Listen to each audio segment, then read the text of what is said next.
السلام عليكم ورحمة الله وبركاته. إن الحمد لله نحمده ونستعينه ونستغفر ونعوذ بالله من شرور أنفسنا وسيئات أعمالنا. من يهده الله فلا مضل له ومن يضلله فلا هادي له، وأشهد أن لا إله إلا الله وحده لا شريك له، وأشهد أن محمدا عبده ورسوله. أما بعد، رب اشرح لي صدري ويسر لي أمري واحلل عقدة من لساني يفقهوا قولي. رب زدني علما رب زدني علما। সম্মানিত উপস্থিতিগণ, সর্বপ্রথম আল্লাহ তাবারক ওয়া তাআলার কৃতজ্ঞতা প্রকাশ করব, যিনি আমাদের সকলকে শেখুল ইসলাম ইবনে তাইমিয়া রাহিমাহুল্লাহর একটি অন্যতম বই আল আকিদাতুল ওয়াসিতিয়ার ২৭তম ক্লাসে উপস্থিত হওয়ার তৌফিক দিয়েছেন, যেটা আল্লাহ তাআলার অশেষ কৃপা দয়া। তারপরে আমাদের সকলের প্রাণ প্রিয় নবী করিম মুহাম্মদ মুস্তাফা সাল্লাল্লাহু আলাইহি ওয়াসাল্লাম, ওনার উপর অসংখ্য শান্তির ধারা বর্ষিত হোক। আল্লাহুম্মা সাল্লি আলাইহি আল্লাহুম্মা বারিক আলাইহি। তো আজকে আমরা ইনশাআল্লাহ আল্লাহ তাআলার সিফাত নিয়ে আলোচনা করব। অনেকগুলো যেগুলো আলোচনা হচ্ছে, সম্ভবত এগুলো প্রায় পড়েছি আমরা প্রথম অংশে, কিন্তু সেটা ছিল কোরআন দ্বারা, আর এটা হাদিস দ্বারা প্রমাণিত। আর হাদিস কোরআন হুজ্জতের দিক দিয়ে, দলিলের দিক দিয়ে, আমলের দিক দিয়ে এক। যখন কোনো হাদিস সঠিক সূত্রে, বিশুদ্ধ সূত্রে প্রমাণিত হয়ে যাবে, তো কোরআন ও হাদিসের আমলে কোনো পার্থক্য নেই। আজকে যে হাদিসটি হবে 12 নম্বর হাদিস, আল্লাহ তাআলার মাইয়াত সাব্যস্ত করণে, যে আল্লাহ তাআলা সাথে আছেন, আল্লাহ তাআলা সাথে আছেন, এটা এই ব্যাপারে হাদিস নবী সাল্লাল্লাহু আলাইহি সাল্লাম তিনি বলেন যে আফজালুল ঈমানি আন তা'লামা আন্নাল্লাহা মা'আকা হাইসুমা কুনতা, হাদিসুন হাসানুন। ইমাম তাবরানী এই হাদিসটিকে রিওয়ায়াত করেছেন উবাদা বিন সামিত থেকে। তো এই হাদিসের অর্থ হলো যে সবচেয়ে উত্তম ঈমান হলো যে আপনি জানবেন যে আল্লাহ তাআলা আপনার সাথে আছে, আপনি যেখানে থাকেন না কেন। এটা সবচেয়ে উত্তম ঈমান। একজন মানুষ জানবে যে আল্লাহ তাআলা তার সাথে আছে, সে যেখানেই থাকে না কেন।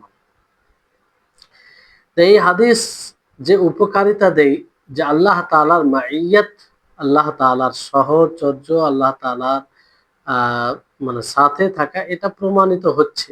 এটা মানে এই হাদিস থেকে বোঝা যায়। কিন্তু আমরা পূর্বে যে পড়েছি এই বিষয়ে আয়াত দ্বারা, সেখানে বলা হয়েছে যে আল্লাহ তাআলার সাথে থাকা, আল্লাহ তাআলা যে সাথে আছেন, এটা এই কথাকে আবশ্যক করে না যে তিনি জমিনও আমাদের সাথে আছে।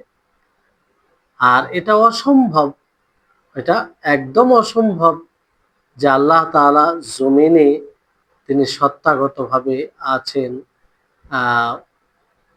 এই কারণে যে আল্লাহ তাআলা তিনি তিনি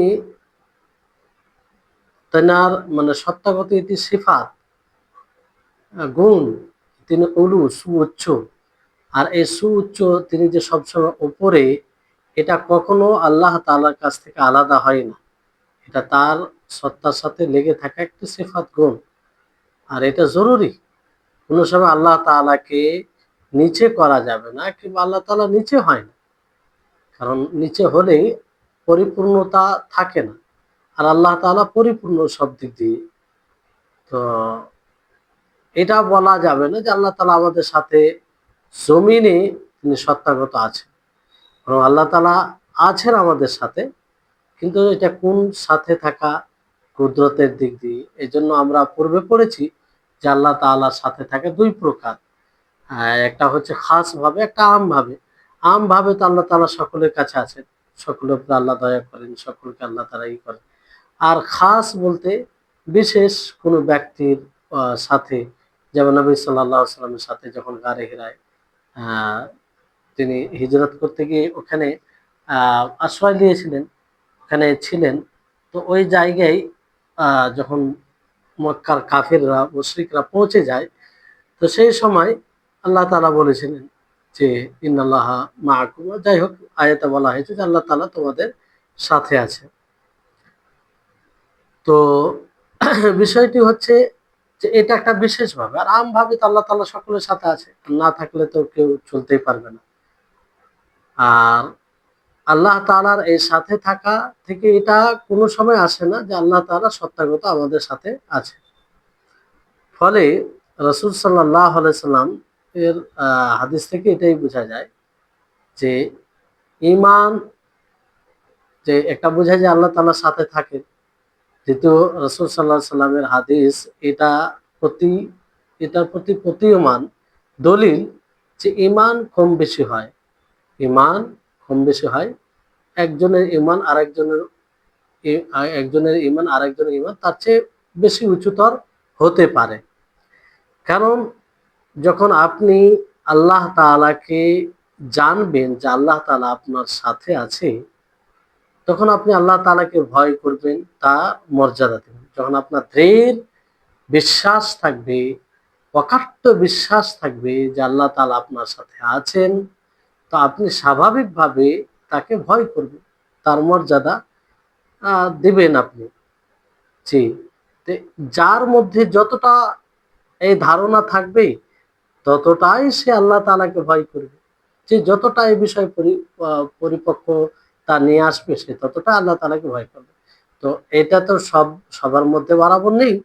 ফলে একজনের ঈমান আরেকজনের ঈমান থেকে উচ্চতর হয়।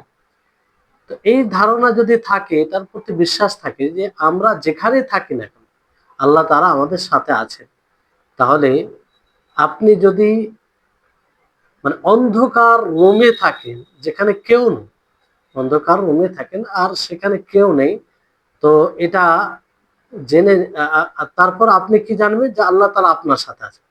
অন্ধকার রুমে আছেন, বাসার মানুষের মধ্যে কেউ নেই, তারপর আপনি নিশ্চিতভাবে জানবেন কিংবা বিশ্বাস রাখবেন যে আল্লাহ তাআলা আপনার সাথে আছে। শুধু এটা অন্ধকার রুম বলে না, যে কোনো জায়গায় আল্লাহ তাআলা আপনার সাথে আছে। তো এটা থেকে বোঝা যাচ্ছে যে আল্লাহ তাআলা ইলমের দিক দিয়ে, কুদরতের দিক দিয়ে, সুলতান মানে দাপট তত্ত্বাবধানের দিক দিয়ে, এই এমন রুবুবিয়তে যতগুলো অর্থ আছে সব দিক দিয়ে আল্লাহ তাআলা পরিবেষ্টন করে আছে। অর্থাৎ আপনি আল্লাহর ইলম থেকে ছুপিত নয়, আপনি আল্লাহর কুদরত শক্তি থেকে বাইরে নয়, আল্লাহ তাআলার যে তত্ত্বাবধান আছে তার থেকে বাইরে নয়, আল্লাহ তাআলা রুবুবিয়ত যা কিছু করেন তার থেকে আপনি বাইরে নয়, বের হতে পারেন। তো এই যে আপনার দৃঢ় বিশ্বাস এটা নিয়ে আসবে, যদি আমরা এটার উপরে ঈমান নিয়ে আসি, তাহলে এক কথায় এই আয়াত থেকে যেটা প্রমাণ হচ্ছে সেটা হচ্ছে যে আল্লাহ তাআলা সাথে থাকেন, আল্লাহ তাআলা সাথে আছেন। কিন্তু এর মানে এটা নয় যে আল্লাহ তাআলা জমিনও আছে, কারণ আল্লাহ তাআলা আরশের উপরে, আল্লাহ তাআলা সবসময় উঁচুতে থাকবে, নিচে হবে না। জি। 13 নম্বর হাদিস হচ্ছে যে আল্লাহ তাআলা জন্য এটা সাব্যস্ত করা যে আল্লাহ তাআলা মুসাল্লিদের সামনে রয়েছে, মুসাল্লিদের সামনে রয়েছে, মুসাল্লি নামাজি।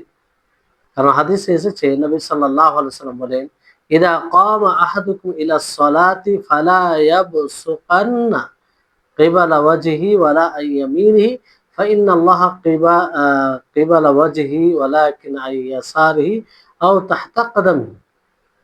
বুখারী মুসলিমের হাদিস, যে যখন তোমাদের মধ্যে কেউ সলাতে দাঁড়াবে, সে যেন সামনে দিকে থুথু না করে, না ডান দিকে, কারণ আল্লাহ তাআলা তার সামনে থাকেন, তার চেহারার সামনে। কিন্তু বাম দিকে করতে পারে, বাম দিকে থুথু করতে পারে, অথবা পায়ের নিচে, অথবা পায়ের নিচে। তো এই হাদিস থেকে কি বোঝা যায় যে আল্লাহ তাআলা সামনে আছেন, আল্লাহ তাআলা সামনে আছেন।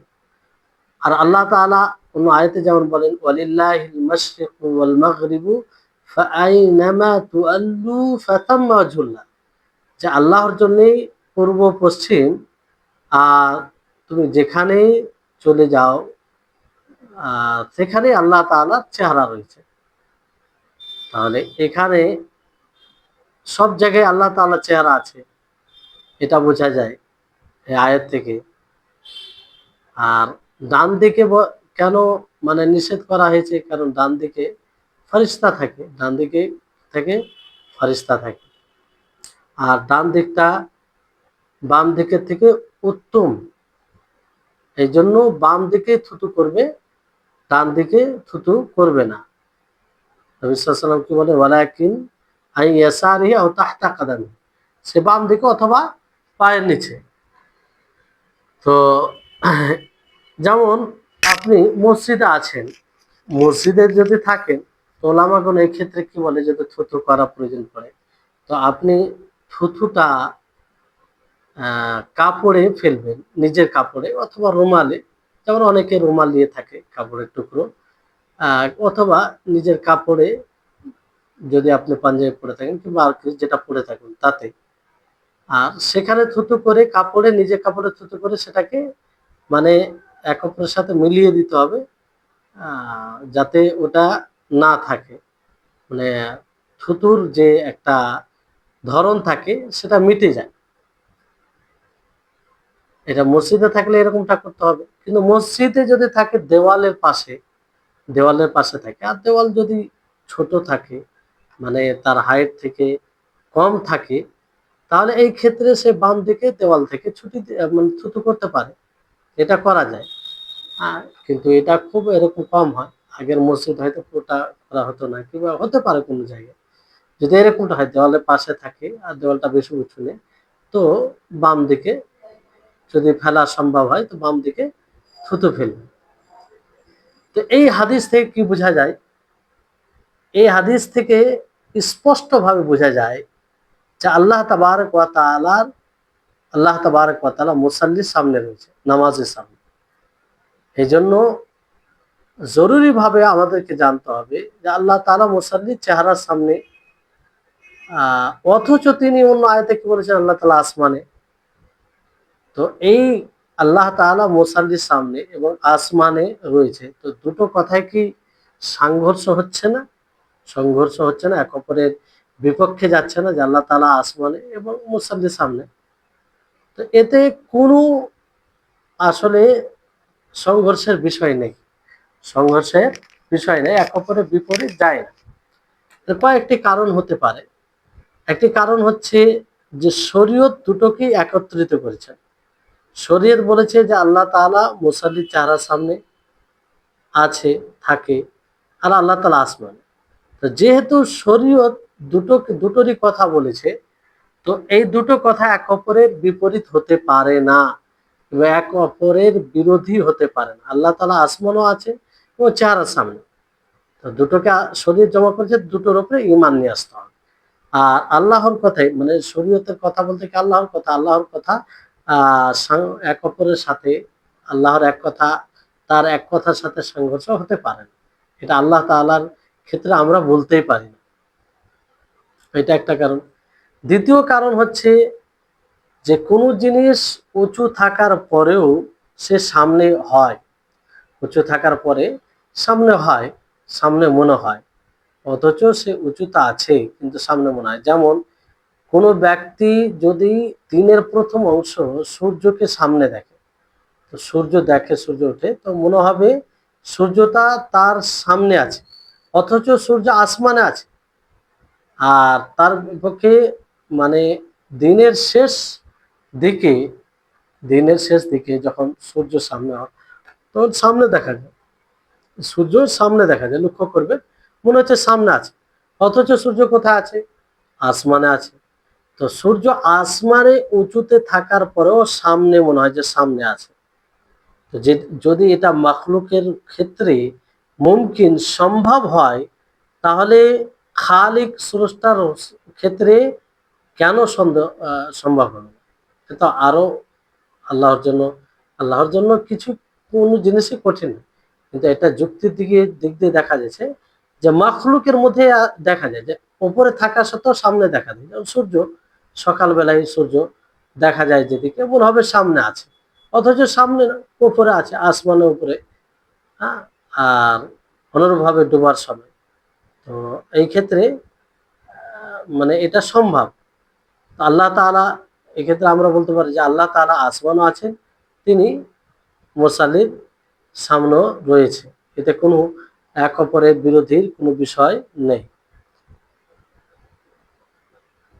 তৃতীয় যেটা কারণ হচ্ছে সেটা হচ্ছে যে এটা মাখলুকের ক্ষেত্রে অসম্ভব হতে পারে। এটা মাখলুকের ক্ষেত্রে অসম্ভব হতে পারে যে একটা মাখলুক ওপরেও থাকবে আবার নিচেও থাকবে, ওপরেও থাকবে আবার নিচেও থাকবে। কিন্তু খালিকের ক্ষেত্রে তো এটা আমরা অসম্ভব মনে করতে পারি না।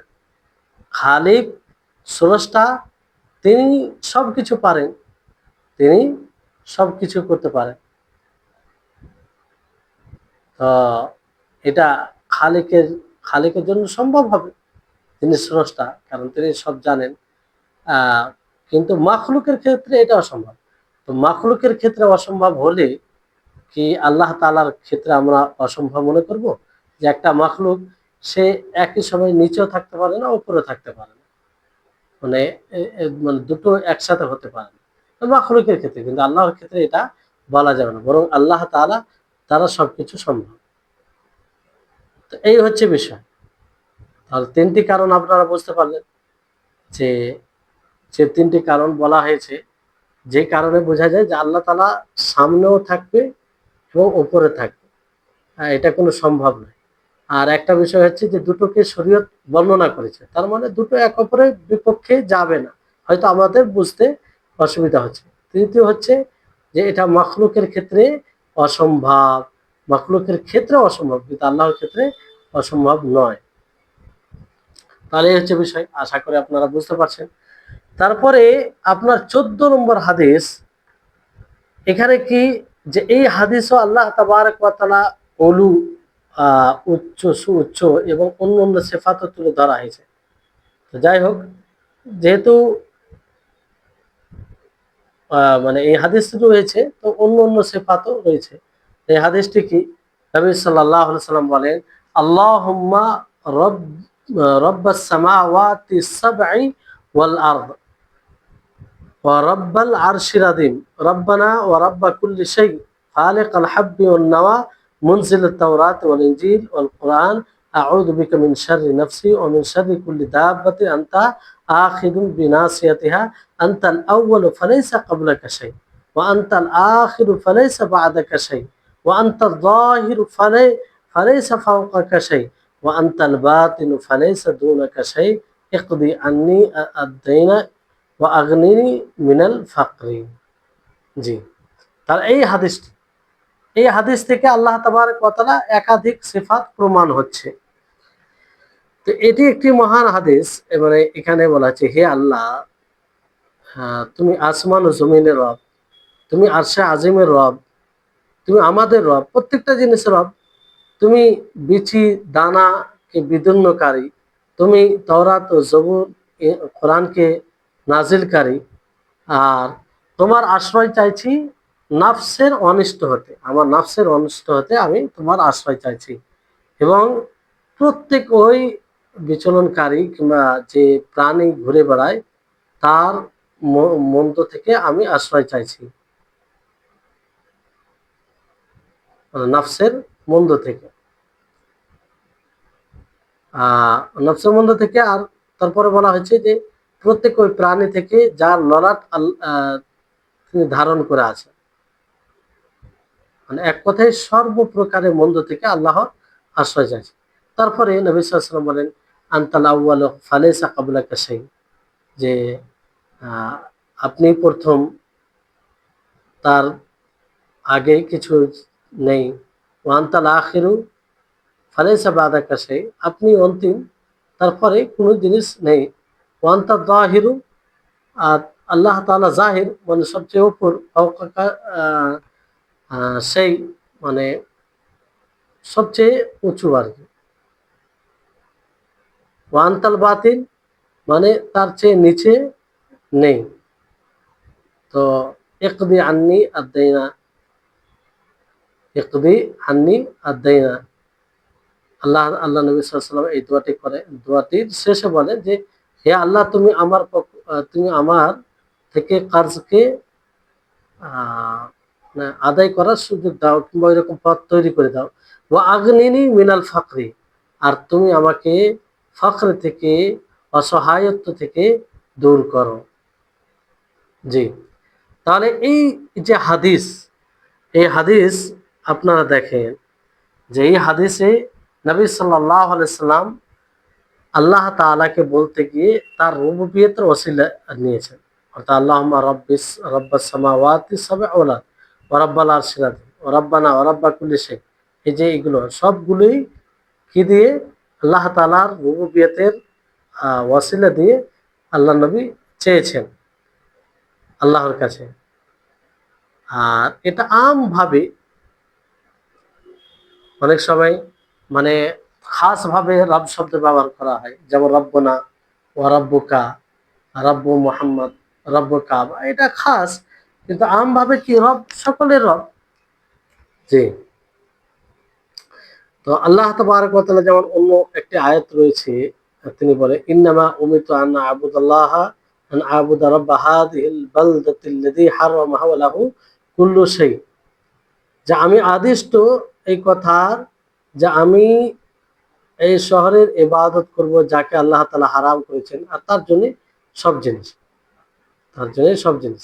ওয়া লাহু কুল্লু শাই, যাতে কেউ ধারণা না করে যে এখানে ওয়ালাহু কুল্লু শাই কেন বলা হয়েছে। যেহেতু পূর্বে বলা হয় ইন্নামা উমিরতু আন আ'বুদা রাব্বা হাযিহিল বালদাতিল্লাযী হারামা, যে আমি আদিষ্ট যে এই শহরের রবের ইবাদত করব, যে শহরকে আল্লাহ তাআলা হারাম করেছেন, সম্মানিত করেছেন, আর তার জন্যই সবকিছু, তার জন্যই সবকিছু। মানে ওয়ালাহু কুল্লু শাই বলার বলতে এই উদ্দেশ্য যে যেন সব মনে করে যে আল্লাহ তাআলা সবকিছুর রব, সবকিছুর রব। শুধু এটা মনে না করে যে শুধু ওই শহরের রব, আল্লাহ তাআলা সবকিছুর রব।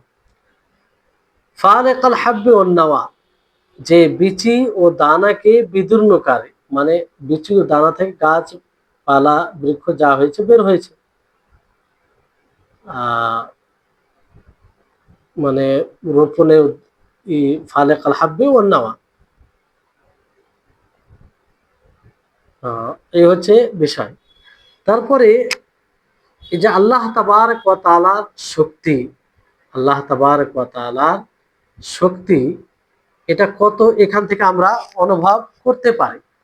আল্লাহ তাবারক ওয়া তাআলার শক্তি, যে আল্লাহ তাআলা একটা শুকনো বিচি কিংবা দানা থেকে সেটাকে মানে সেটা সে মধ্য থেকে চিরে বৃক্ষ কিংবা যাই হোক বের হয়। আর এটা আল্লাহ তাআলাই করেন। শুকনো ছেড়ে দিয়ে কেউ কোনো মানুষ যদি এটা করতে চায়, তো কোনো মানুষের পক্ষে এটা সম্ভব নয়, কোনো মানুষের পক্ষে সম্ভব নয়। তো এটা আল্লাহ তাআলার সৃষ্টি, কুদরত, এই জিনিসটি বুঝতে হবে। মানুষ যতই শক্তিশালী হোক না কেন, যতই শক্তির অধিকারী হোক না কেন, এটা করতে পারবে না, এটা করতে পারবে না। এই জন্য আল্লাহ তাআলা এই ওয়াসিলা নিলেন, ফালিকাল হাব ওয়ান নাওয়া। তারপরে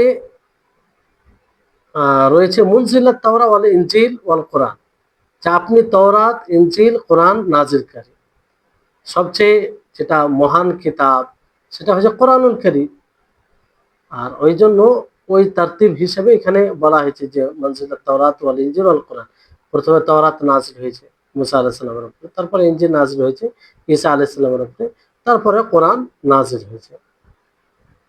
তো এখানে এটা স্পষ্ট দলিল এই কথার উপরে যে তাওরাত এটা নাজিলকৃত, তাওরাত এটা নাজিলকৃত। যেমন আল্লাহ তাআলা বলেন ইন্না নাযালনা তাওরাতা ফিহা হুদাও ওয়া নূর, যা আমি তাওরাতকে নাজিল করেছি, যে তাওরাতে হেদায়েত ও নূর রয়েছে। তাওরাতে হেদায়েত ও নূর রয়েছে। তারপর সূরা আলে ইমরানের শুরুতেও বলা হয়েছে যে নাযালা আলাইকাল কিতাবা বিল হাক্কি মুসাদ্দিকাল লিমা বাইনা ইয়াদাইহি ওয়া আনজালাত তাওরাতা ওয়াল ইনজিল মিন ক্বাবলু হুদাল লিন-নাস ওয়া আনজালাল ফুরকান, যে আল্লাহ তাআলা আপনার উপরে কিতাব নাজিল করেছেন হকের সাথে, যেটা তাসদিক করে পূর্বে গেছে। ওয়া আনজালাত তাওরাতা ওয়াল ইনজিল, আর আল্লাহ তাআলা কি করেছেন, তাওরাত ইনজিল নাজিল করেছেন সর্বপ্রথম, যেটি মানুষের জন্য হেদায়েত ও মানুষের জন্য হেদায়েত, এবং আল্লাহ তাআলা এই হিসাবে এটাকে ফুরকান বলে আখ্যায়িত করেছেন নবী সাল্লাল্লাহু আলাইহি ওয়াসাল্লাম, ওয়া আনজালাল ফুরকান।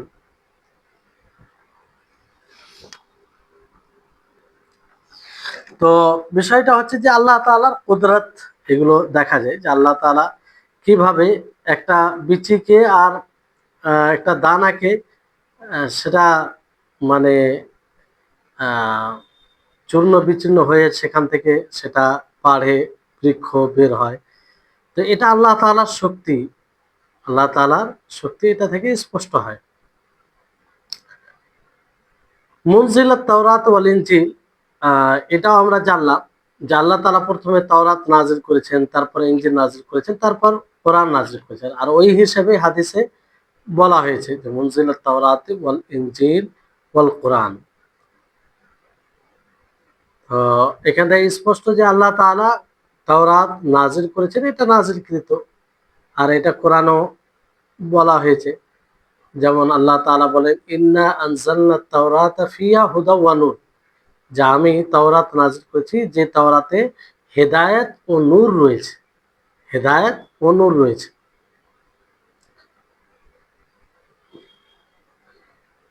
হাদিসের শব্দ তারপরে আউযু বিকা মিন শাররি নাফসি, যে আমি তোমার নফসের অনিষ্ট হতে আশ্রয় চাইছি।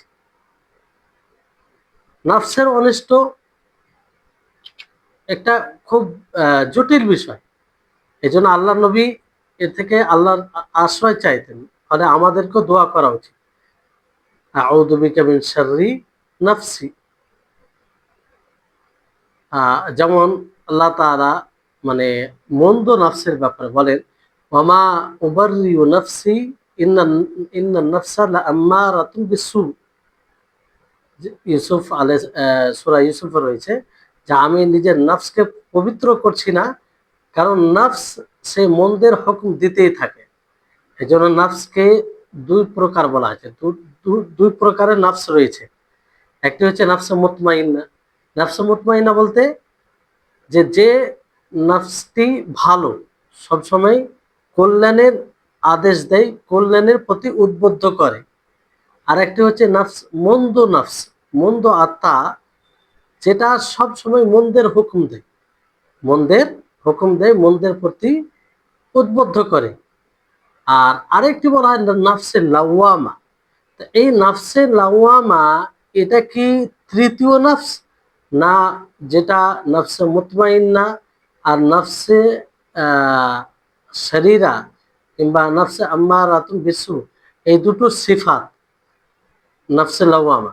অনেকে বলেছেন যে নফসে লাওয়ামা এটি আলাদা স্বতন্ত্র একটি নফস, অনেকে বলেছেন তৃতীয় একটি নফস, যেমন নফসে মুতমাইন্না ওই রকম। আর অনেকে বলেছেন যে না, এটা নফসে মুতমাইন্না ও নফসে আম্মারাতুন বিসু এর সিফাতের গুণ। কেমন করে, যে মুতমাইন্না নফসে, যে মুতমাইন্না রয়েছে, ভালো নফস আত্মা রয়েছে, সেও মালামত করে, ভর্ৎসনা দেয়। আর নফসে আম্মারাতুন বিসু, যে মন্দ কাজের প্রতি উদ্বুদ্ধ করে, সেও কিন্তু মালামত করে। কিন্তু দুটোর মালামত, দুটোর ভর্ৎসনা করাতে পার্থক্য আছে। আল্লাহ তাবারাক ওয়া তাআলা যেমন ওয়ালা উকসিমু বিন নাফসিল লাওয়ামা, যে আমি লাওয়ামা ভর্ৎসনাকারী নফসের কসম করে বলছি। তো কসম খাচ্ছি, এখানে দুটো নফসকেই মানে উদ্দেশ্য, নফসে মুতমাইন্নাও আর নফসে আম্মারাতুন বিসু, মানে নফসে লাওয়ামা বলে। তো নফসে লাওয়ামা, লাওয়ামা মুতমাইন্নার মধ্যেও হতে পারে, মানে মুতমাইন্না আর নফসে আম্মারাতুন বিসু এর মধ্যে। কারণ মুতমাইন্না এটা মালামত করে, ভর্ৎসনা দেয় কখন? যখন ধরেন যে ওয়াজিব কাজে অলসতা করে, ওয়াজিব কাজে শিথিল হয়ে যায়, তখন কিন্তু নফসে মুতমাইন্না ভর্ৎসনা দেয়, মালামত করে যে তুমি একটা ওয়াজিবকে ছেড়ে দিয়েছো। হ্যাঁ, এইভাবে সে নফসে মালামত করে। আর যখন হারাম কাজ করে, তখনও কিন্তু এই নফসে মুতমাইন্না মালামত করে। ফলে নফসে মুতমাইন্নাও একটি সিফাত বলা যেতে পারে। আর নফসে আম্মারাতুন বিসু এটাও তাই, যে সে মন্দের হুকুম দেয়। তো যখন কোনো মানুষ ভালো কাজ করে, তো সেই নফসে আম্মারাতুন বিসু এটা কিন্তু মারামাত শুরু করে, ভর্ৎসনা দিতে শুরু করে, কেন তুমি করলে, কেন নামাজ পড়লে, এইভাবে। জি, এই ক্ষেত্রে আমরা বলতে পারি যে নফস দুই প্রকার। নফস দুই প্রকার, একটা নফস হচ্ছে নফসে মুতমাইন্না, যেটা খায়ের, কল্যাণের প্রতি উদ্বুদ্ধ করে। আর একটা হচ্ছে নফস আম্মারাতুন বিসু, যে সবসময় মন্দের হুকুম দেয় এবং মন্দ কাজের প্রতি উদ্বুদ্ধ করে, মন্দ কাজের প্রতি উদ্বুদ্ধ করে। তো আর এই দুটোই নফস মালামত ভর্ৎসনা করে। কখনো কখন যখন নফসে মুতমাইন্না তখন মালামত করে, ভর্ৎসনা করে, যখন কেউ নফসে মুতমাইন্না মানে মালামত করে কখন? যখন কেউ মন্দ কাজ করে, তখন ভালো আত্মা তার উপর ভর্ৎসনা করে, কিংবা ঠিক মতো কাজ করে না, তখন ওয়াজিব কাজে শিথিলতা করে। আর নফসে আম্মারাতুন বিসু এও মালামত করে কখন? যখন কেউ ভালো কাজ করে। জি, তাহলে নফসে লাওয়ামা দুটো নফসের দুটো আত্মার সিফাত, সেটা নফসে মুতমাইন্নার আর নফসে আম্মারাতুন বিসু। এই হচ্ছে বিষয়। তো এখানে আউযু বিকা মিন শাররি নফসি, এখানে উদ্দেশ্য হচ্ছে যে ওই নফস থেকে আমি আল্লাহর আশ্রয় চাইছি। আউযু বিকা, আমি তোমার আশ্রয় চাইছি, মিন শাররি নফসি, আমার নফসের মন্দ হতে। এখানে নফসের মন্দ হতে কি, আম্মারাতুন বিসু, যে নফসের, যে আত্মা বারবার মন্দ কাজেরই আদেশ দেয়, তার প্রতি উদ্বুদ্ধ করে। তারপরে নবী সাল্লাল্লাহু আলাইহি সাল্লামের হাদিসের একটি তারপরে অংশ, যে ওয়ামিন শাররি কুল্লি দাব্বাতিন আনতা আখিযুন বিনাসিয়াতিহা, আর প্রত্যেক ওই জানোয়ার, প্রাণীর অনিষ্ট হতে যার ললাট তুমি ধারণ করে রেখেছো।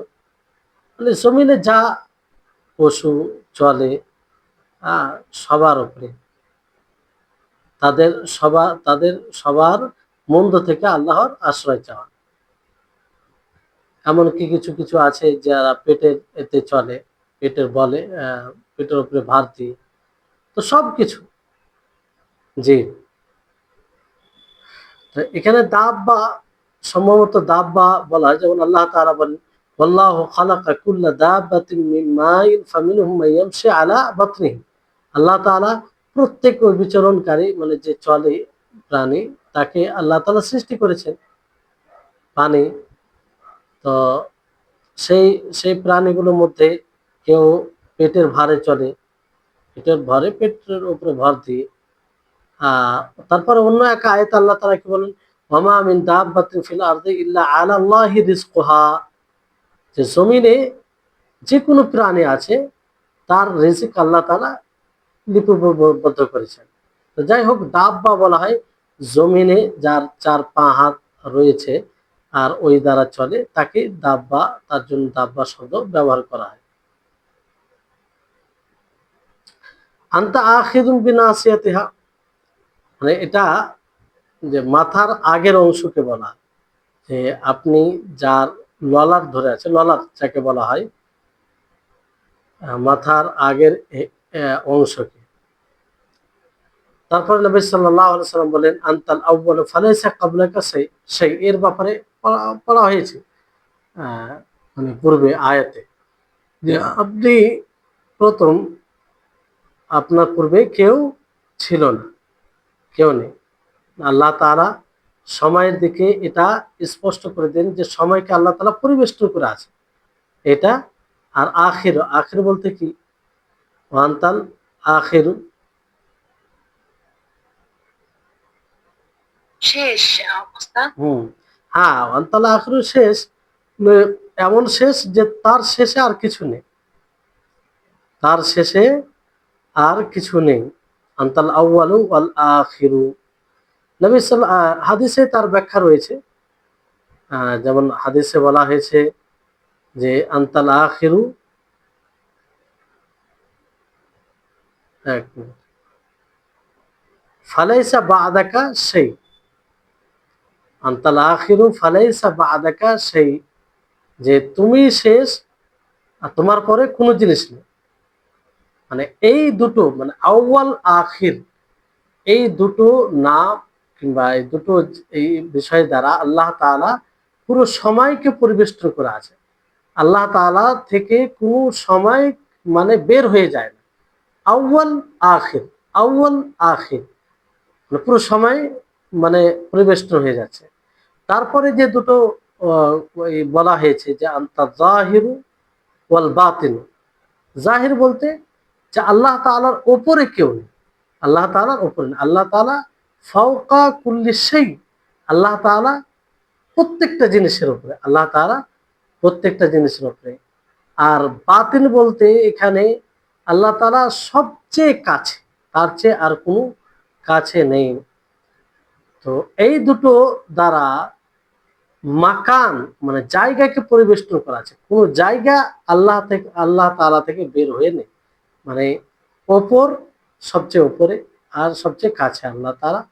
তো এই হচ্ছে বিষয়। তো এই দুটো মানে জাহির বাতিন দ্বারা মাকান জায়গাকে পরিবেষ্টন করা আছে, পুরো মানে কোনো জিনিস এর থেকে বের হবে না।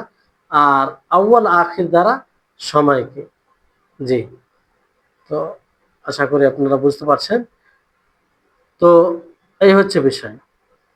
কিন্তু এখানে একটা বিষয় আছে, এর পূর্ব আলোচনাতে এসেছিল যে কাদিম আল্লাহ তাআলার নাম নয়, কিন্তু খবর বলতে গিয়ে আল্লাহ তাআলার ব্যাপারে বলতে গিয়ে এটা বলা যায়, কিন্তু আল্লাহ তাআলার নাম দেওয়া যায় না, আল্লাহ তাআলার নাম দেওয়া যায় না। কাদিম এই জন্য পূর্বে সালাফগণ কেউ কাদিমটাকে নামের মধ্যে গণ্য করেনি, আল্লাহ তাবারক ওয়া তাআলা আসমায়ে হুসনার মধ্যে কেউ মনে করেনি। কারণ কাদিম নামে এক প্রকার নাকস রয়েছে, ত্রুটি রয়েছে, যেটা আসে কাদিম তুলনামূলক যখন পুরানা হয় এরকম ভাবে অর্থ আসে। আল্লাহ তাআলা তো এরকম বিষয় নয়, আল্লাহ তাআলা আউয়াল আখির, কাদিম কিভাবে বলা যাবে? যেমন আল্লাহ তাআলা ব্যবহার করেছেন ওয়াল কামারা কদ্দারনাহু মানাজিলা হাত্তা আদা কাল উরজুনিল কাদিম, যে চন্দ্র তাকে আমি মুকদ্দার করেছি, নির্ধারিত করেছি তার স্থানে, এমনকি ফিরে যখন আসে শুকনো খেজুরের ডালের মতো। তো যাই হোক, এখানে কাদিম শব্দ ব্যবহার করেছে। তো কাদিম যে উদ্দেশ্যে এখানে এখানে ব্যবহার হয়েছে, তো ওই ওই ওই অর্থ নিয়ে কি আল্লাহ তাআলার জন্য ব্যবহার করা যাবে? না। তো এই কাদিম এক কথায় আল্লাহ তাআলার নামের মধ্যে নয়। ওয়া আনতাল বাতিনু তাআলা আনতা জাহিরু ফালাইসা ফাওকাকা শাই, এটা আপনারা জানেন যে এখান থেকে উঁচু সুউচ্চ বোঝা যাচ্ছে যে আল্লাহ তাআলা উঁচুতে রয়েছে, আল্লাহ তাআলার উপরে কোনো জিনিস নেই, আল্লাহ তাআলা প্রত্যেকটা জিনিসের উপরে, সব জিনিসের উপরে আল্লাহ তাআলা। আর বাতিন আল্লাহ তাআলা সবচেয়ে কাছে। জি, সবচেয়ে কাছে। তো তারপরে হাদিসে আছে ইকদি আন্নিদ দাইন, তুমি আমার কাছ থেকে ঋণকে দূর করে দাও। দাইন বলতে কি? দাইন মানে কারো কাছে কাউকে কিছু দেওয়া, কোনো মাল দেওয়া, আর সেটা পরবর্তীতে নেওয়া, এরকম চুক্তি থাকা, এটাকে ধার, ঋণ যাকে বলা হয়। ওয়া আগনিনি মিনাল ফাকরি, আর আমাকে, হে আল্লাহ তুমি আমাকে অসহায়তা থেকে, ফাকর মানে অভাবী থেকে তুমি আমাকে মুক্ত করো। ফাকরে কাকে বলা হয়? হাতে কিছু না থাকা। আর ফকর এমন একটা বিষয়, এমন একটা মানে অবস্থা, ফক্র যে যে জিনিসটা, সেটা আসলে মানুষকে পেরেশানিতে হয়রানিতে ফেলে দেয়। আর এই ফাকরের মধ্যে, ফাকরের কারণে কেউ জালিল হয়। যেমন ফাকর যখন হয়, মানুষের কাছে অসাহিত্য আছে, মানে ফকির হয়ে যায়, তখন কি করে সে ঋণ লে। আর ঋণ নিলে যার কাছে ঋণ নিবে তার কাছে ছোট হতে হয়। জি, তো এই হচ্ছে ফকর। আর এই ফকর, অসহায়, গরিবী, এটা অনেক সময় হারাম কাজ করতে বাধ্য করে, কিংবা হারাম কাজ করাকে সহজ করে দেয়। যেমন একটি হাদিস আপনারা শুনেছেন, যে ওই তিনজনের খবর, যে তিনজন গাড়ে মানে আশ্রয় নিয়েছিল, আর আশ্রয় নেওয়ার পরে সেই গাড়ের মুখে একটি পাথর এসে তাদেরকে চাপা দিয়ে দেয়, মানে যেটা বের হওয়ার রাস্তা সেটা বন্ধ করে দেয়। তো আল্লাহ তাআলার নিকটে সকলেই দোয়া করেছিল, আর সবাই নিজের নিজের আমলের ওসিলা নিয়েছিল। তার মধ্যে একজন ব্যক্তি ছিল, যে ব্যক্তির কাকাতো বোন ছিল, কাকাতো বোন, চাচাতো বোন, যে চাচাতো বোনকে সে পছন্দ করত, ভালো লেগেছিল, আর তাকে মানে তার প্রতি মানে ধাবিত ছিল সে। আর তাকে, তার সাথে এরকম একটা সম্পর্ক, কিংবা তার সাথে একটা যে আহ, সম্পর্কের মাধ্যমে একটা তাকে চেয়েছিল, কিন্তু সেটা সে অস্বীকার করেছিল ওই তার কাকাতো বোন কিংবা চাচাতো বোন, যাই হোক। কিন্তু ওই মেয়েটাই যখন সে অভাবী হলো, তার প্রয়োজন পড়লো, আর প্রয়োজনে যখন তার কাছে এলো, সে শর্ত লাগিয়ে দিল, যে এই শর্তে আমি তোমার প্রয়োজনকে পূর্ণ করতে পারি, অর্থাৎ তোমাকে আমি ব্যবহার করব, কিংবা সেই অশ্লীল কাজের জন্য, এক কথায়। তো অভাবের কারণে সে মানে এটা মেনে নিল, অভাবের কারণে। অথচ পূর্বে সে আল্লাহর ভয়েই বলেছিল, তাকে এই কথা বলেছিল, কিন্তু সে মানেনি, অস্বীকার করে দিয়েছিল। কিন্তু অভাবের কারণে সে হ্যাঁ বলে দিয়েছিল। হ্যাঁ বলার পরেও যখন ওই কাজের জন্য, অশ্লীল কাজের জন্য প্রস্তুত হয়, তখন তাকে স্মরণ করিয়ে দেয়, যে ইত্তাকিল্লাহ, তুমি আল্লাহ তাআলাকে ভয় করো, ওয়ালা, আর তুমি যে মোহর রয়েছে, মোহর যেটা বিবাহ করতে গিয়ে মোহর নির্ধারিত হয়, সেটাকে মানে হক ছাড়া তুমি ভঙ্গ করিও না। এইভাবে তাকে আল্লাহর স্মরণ করিয়ে দেয়। এতে সে, এই কালেমার খুব প্রভাব পড়ে তার ওই ব্যক্তির উপরে। ফলে সে তার হৃদয়ে এক প্রকার ভয় আসে, সে তাকে ছেড়ে দেয়, মানে আর সেই কাজটি তার সাথে করে না। আহ, তাকে মানে মানে এই এই কথাটি তার অনেক কাজে আসে, তার হেদায়েতের কারণ হলো। ফলে সে মন থেকে উঠিয়ে দিল যে এরকম কাজ করবে, তার সাথে অশ্লীল কাজ করবে।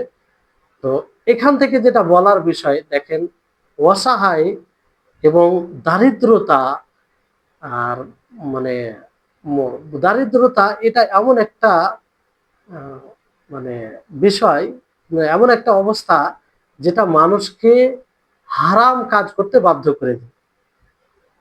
যেটা আমরা দেখতে, এই হাদিস দ্বারা আমরা বুঝতে পারলাম, যে একজন মুত্তাকি, পরেজগার মেয়ে, একই কারণে সে ছেড়ে দিয়েছে, কিন্তু অভয় করেনি, যদিও এটা হারাম, গুনহার কাজ। ওই অবস্থাতে তার জন্য জায়েজ তা নয়, কিন্তু উদ্দেশ্য হচ্ছে বলা, যে মানে মূল কারণ কি, এটার প্রতি মানে এগিয়ে যাওয়ার মূল কারণ হচ্ছে যে ফকর, মানে দারিদ্রতা। এই জন্য আল্লাহ নবী দোয়া করতেন, যে হে আল্লাহ, তুমি এরকম দারিদ্রতা থেকে মানে তুমি দূর করো, তুমি আমার দারিদ্র মুখাপেক্ষী, আমার অভাবকে দূর করো। হ্যাঁ, এই জন্য বাংলাতে বলা হয়, এই যে অভাবের স্বভাব নষ্ট হয়, এর অনেক বাস্তবতা রয়েছে।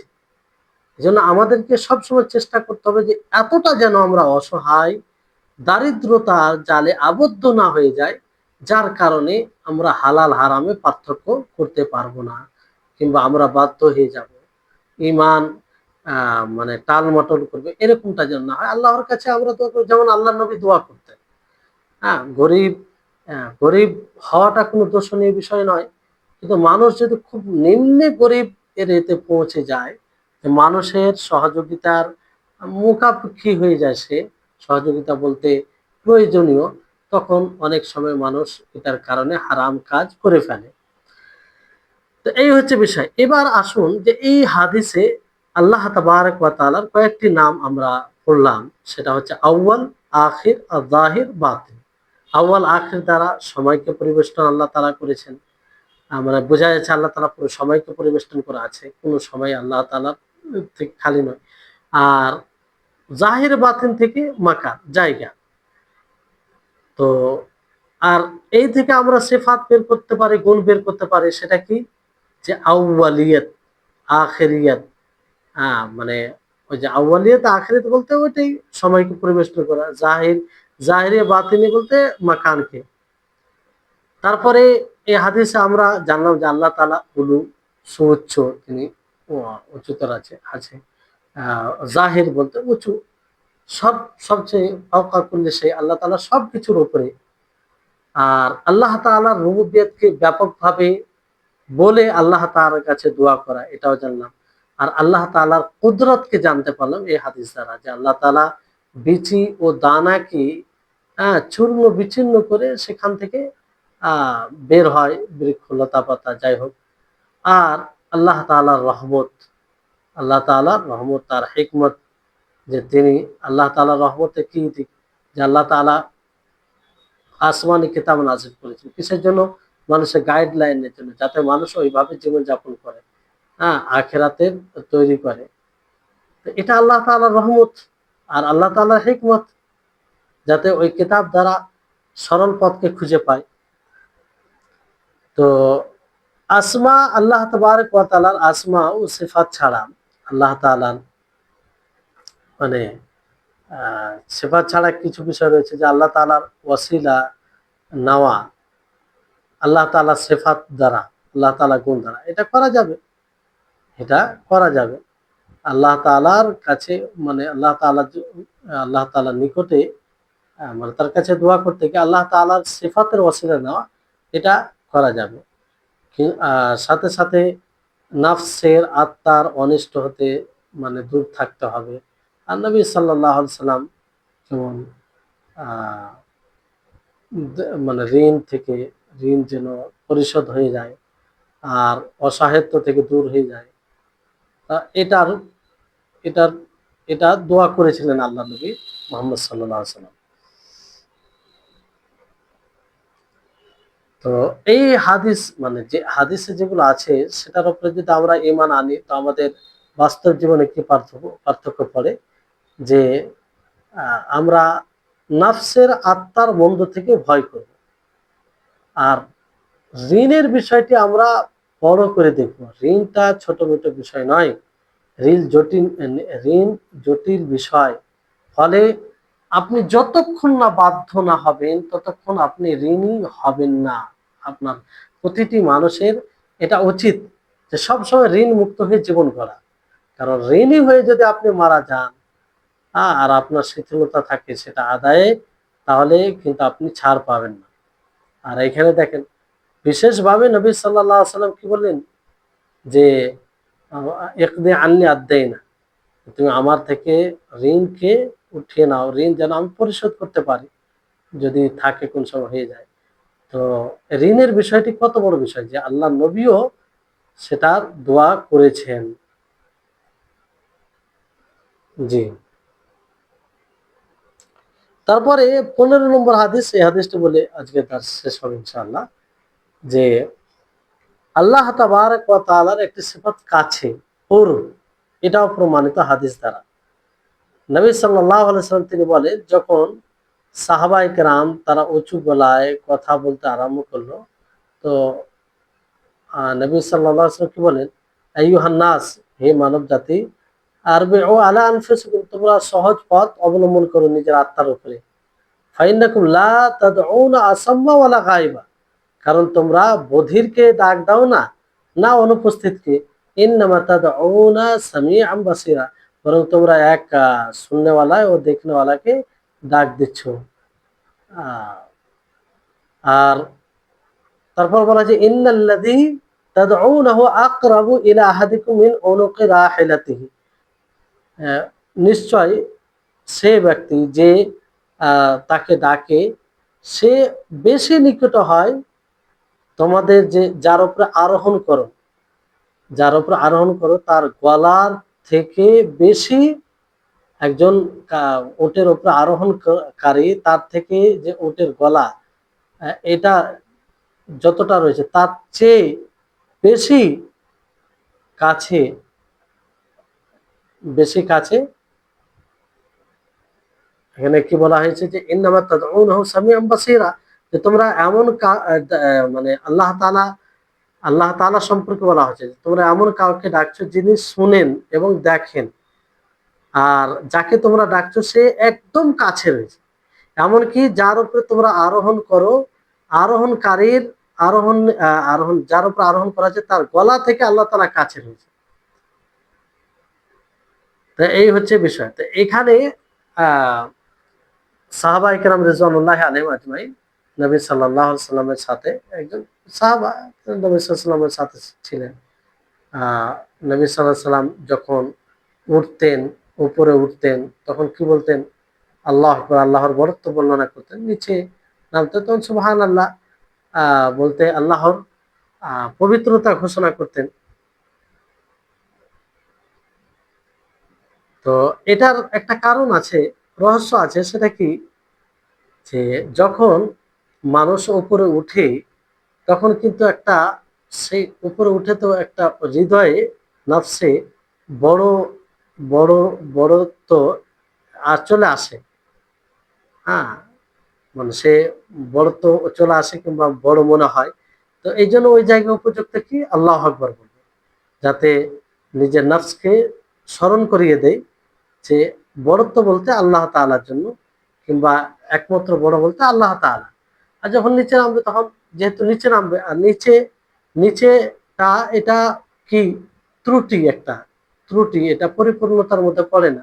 ফলে ওই সময় উপযুক্ত যে আল্লাহ তাআলার মানে আল্লাহ তাআলাকে ত্রুটি মুক্ত বলে ঘোষণা করবেন সুবহানাল্লাহ, নিজের নফসকে আত্মাকে স্মরণ করতে করিয়ে দিতে যে আল্লাহ তাআলা নিচে হওয়া থেকে পবিত্র, কারণ এটা দুর্বলতা আর এটা অপরিপূর্ণতার লক্ষণ।